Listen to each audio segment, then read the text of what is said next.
Hospital போறாரு. கடி ஜோக்கிட்டீங்களா? கடி ஜோக் கண்டிப்பா யோசிக்கிறதுக்கு ஒண்ணுமே இல்ல.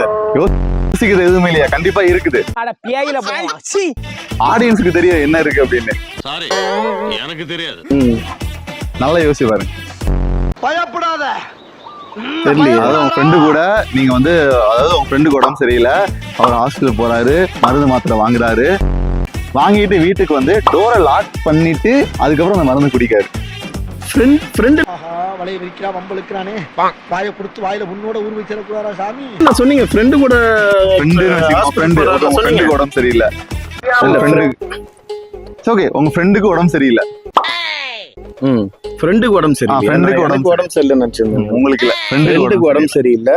அவர் ஹாஸ்பிட்டல் போறாரு, மருந்து வாங்குறாரு, வீட்டுக்கு வந்து டோரை லாக் பண்ணிட்டு அவர் அந்த மருந்து குடிக்காரு. ஏன் தெரியவே தெரியாது சார்.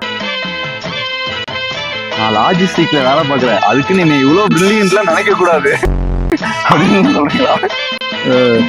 தெரியலையா? உண்மையிலே தெரியல. அண்ணன் 2 கொஸ்டின் ஆன்சர் பண்ணல. நம்பி வாங்க, சந்தோஷமா போங்க.